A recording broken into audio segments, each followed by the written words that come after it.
The smarter you are, the worse your podcast is going to perform. Now, I know that sounds backwards, but it's a common mistake I see with experts, business owners, and pretty much anybody trying to build a name for themselves or their business through their podcast.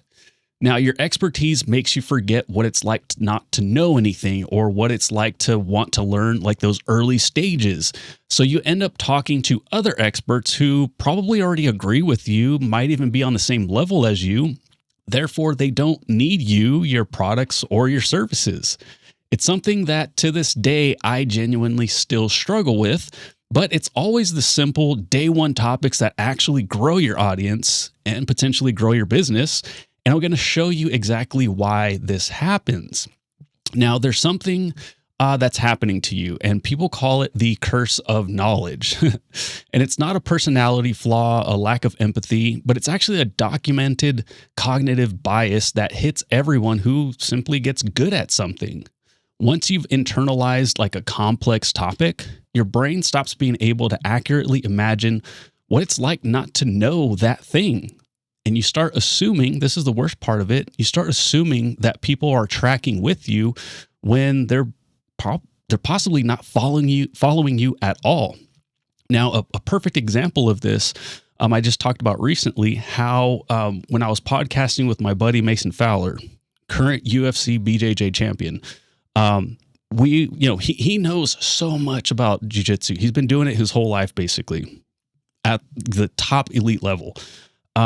I asked him very, very basic day one stuff, and that content took off. Now, you don't have to know jiu-jitsu to understand this concept, but imagine any classroom setting, right? The people that have been going the longest, or the people that have been in that class the longest, have less and less questions.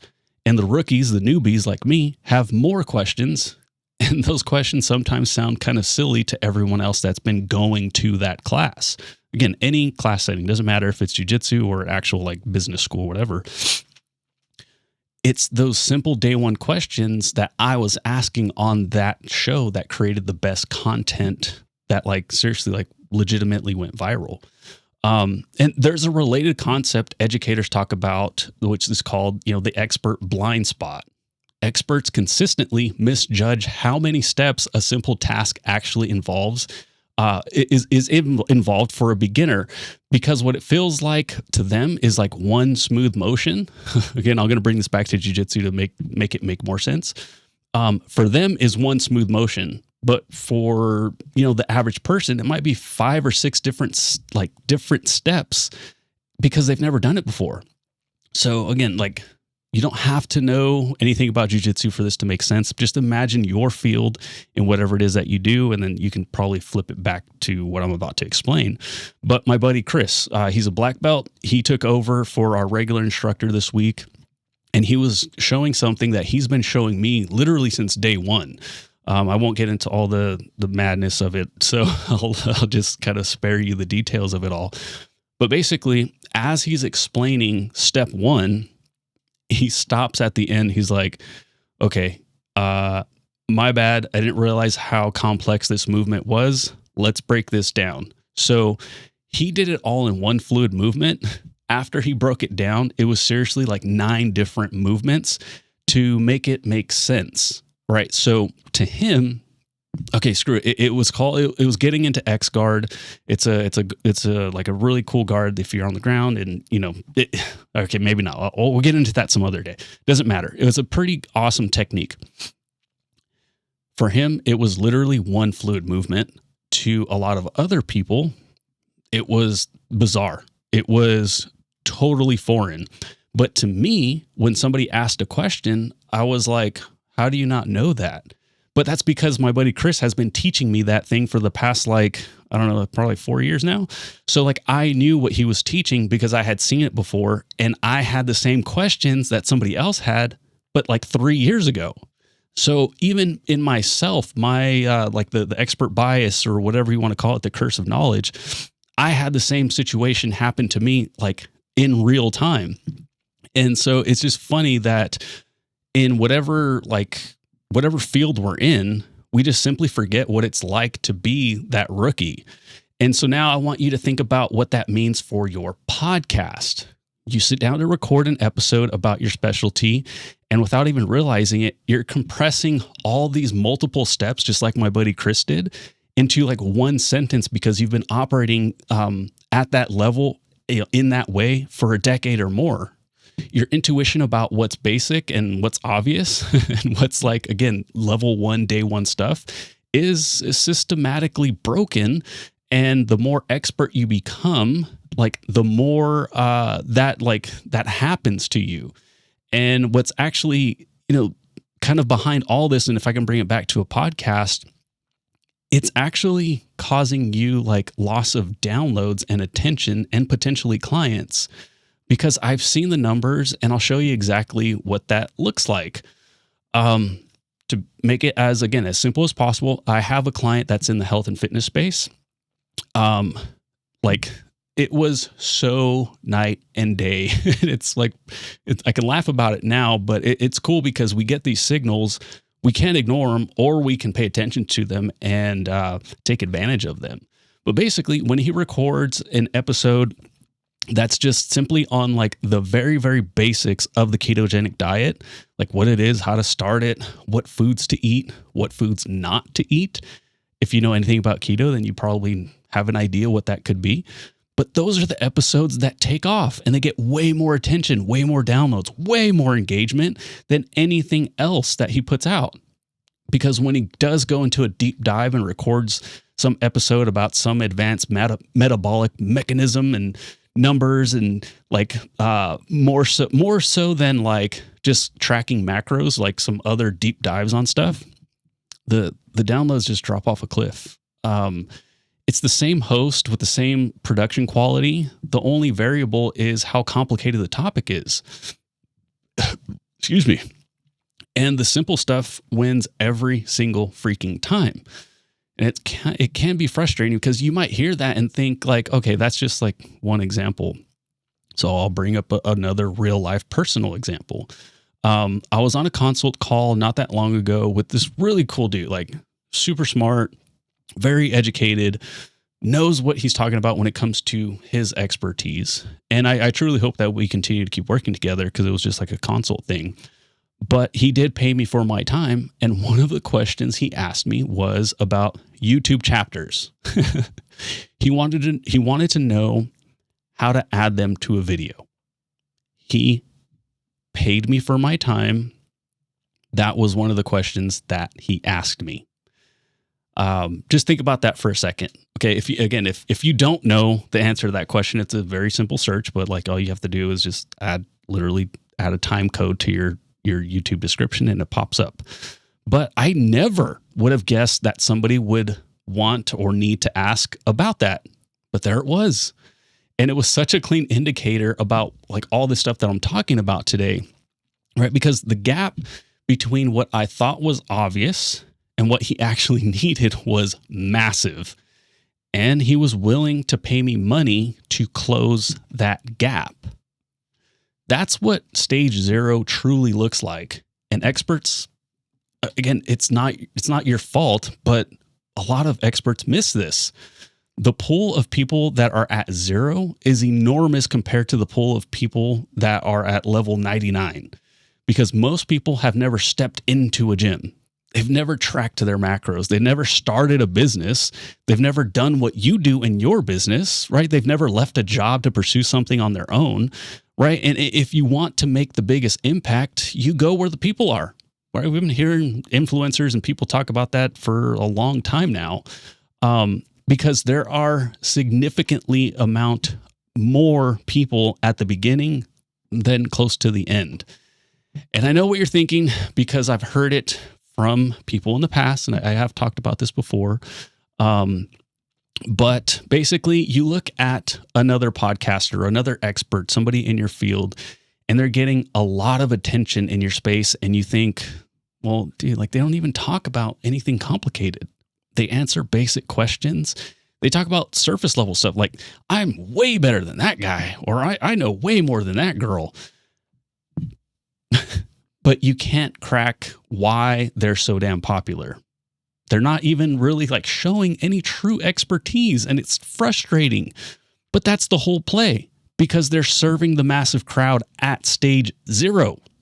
That crowd is way bigger than the handful of experts, or like those that are already, are on their way to become an expert. And plus, again, like I said, like those people don't really actually want your help. And if I can get a little sciencey on you, there's some scientific like evidence of what this all is, or like to back up what I'm saying, basically. And once you understand this, then you'll probably stop doubting whether the simple approach is the right one, because it comes down to something called cognitive load theory. I'm going to try to use big words, okay? So give me some space.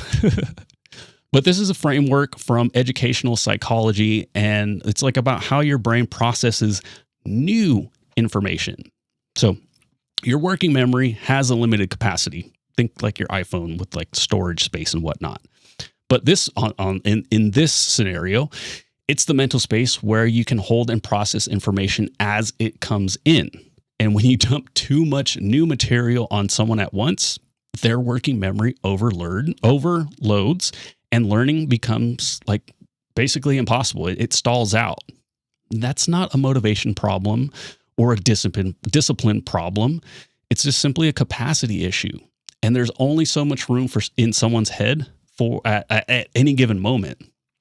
And we'll flip the tables around, because I know I've been on the other side of this a lot, unfortunately, and I'm sure you have too. But when someone's trying to explain something that's just simply over your head, right? Whatever it is, like it doesn't matter what it is, something where you're just like, and you're just like nodding along and pretending like it's landing, but nothing is landing whatsoever.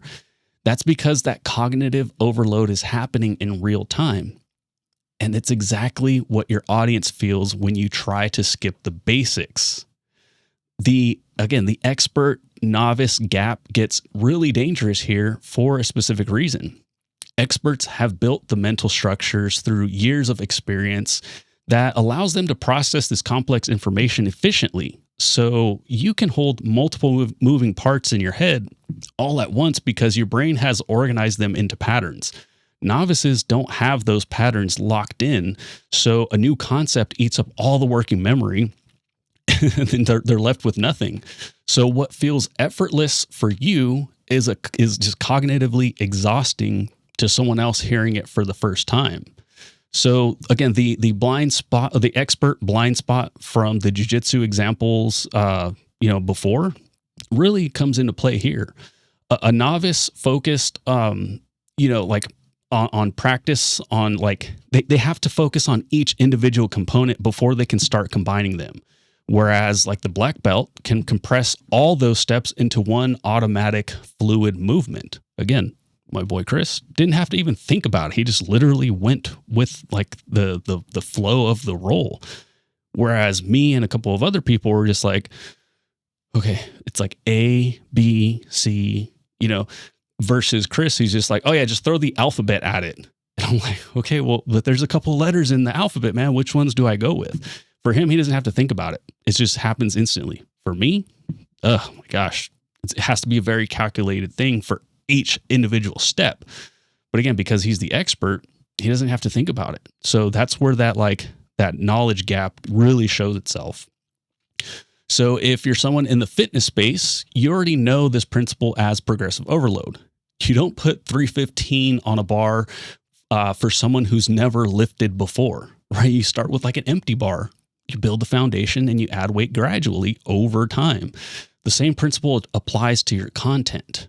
You give people the empty bar before you start to load plates on it. Because if you overwhelm them on day one, then it's kind of hard to get them to come back for day 2. Excuse me, drinking a Ghost energy drink today. It's a little fizzy, so my bad. So the question isn't whether simple topics work. The science, like I just broke down, is pretty clear because they definitely do. What matters now is how you actually do this week after week without running out of ideas. And that's what I want to get into next. Because I received this question, not more so than any other, but I do get this a lot. Whether I'm at events or I'm just speaking to people, they're just like, does anybody really want to hear me talk about, whatever it is that they're an expert in? And like, how can I talk about that like every single week or, a couple times a week or whatever it is? And the fix is way simpler than you think. And it starts with just a simple mental shift.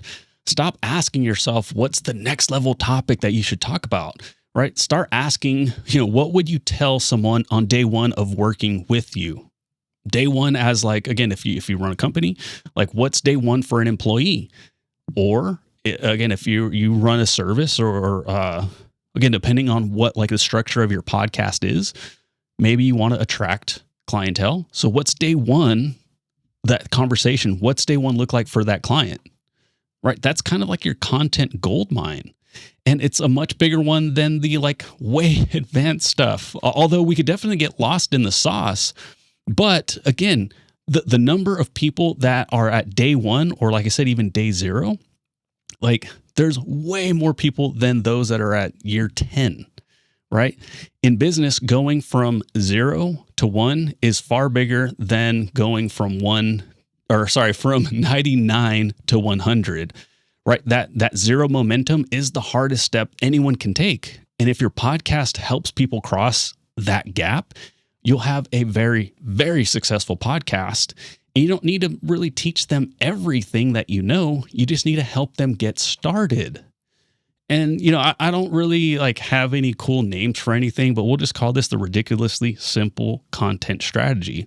And it works because it's built on the principle that experts tend to overcomplicate. Don't ask what type of content is going to impress other experts. Try to figure out what's going to help the beginner take their first step. Instead of doing an episode on, whatever it is, whatever your field is, like I talk a lot about fitness and that sort of thing because that's just kind of like my world. But like, don't do an episode on advanced like macros and carb cycling and contest prep. Talk about like what macros actually are, why they matter, why you'd want to have more protein or more fat or more carbs at any given day or time, I should say. It's the same expertise, but just with a different entry point. And the entry point is what determines whether someone listens or, they click away. And like I said, I get stuck on this too, because I'll sit down and think about what I need to talk about. And sometimes I will think like, okay, well, I talked about, X, Y, Z. Now I need to get more advanced than that, right? And I have to catch myself because the thing that would help people the most is the stupid, simple stuff. The stuff that I think everyone already knows, but then most people have never heard of. But like my call with my, again, hopefully future client, fingers crossed, the other day, it's the basics that truly move the needle for people.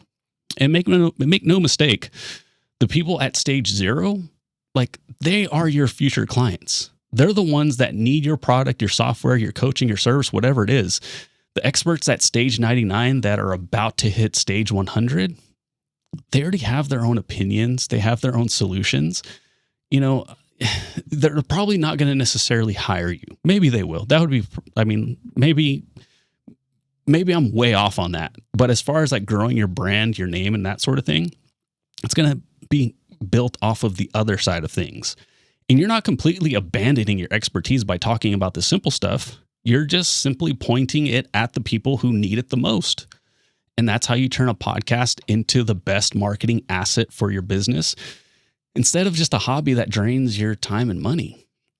So to kind of wrap things up here, your expertise isn't really ruining your podcast, right? Like you have to know something to talk about something, but it's your refusal to simplify it for the people who need it. That's the thing that's ruining your podcast. So go again, if you're about to launch your podcast or you already have one, just go record the simplest episode you can think of, right? The one that you think is just simply too basic to matter, and watch what happens when you stop performing for other experts and start serving the people who actually need you. And as always, just pursue it. Peace.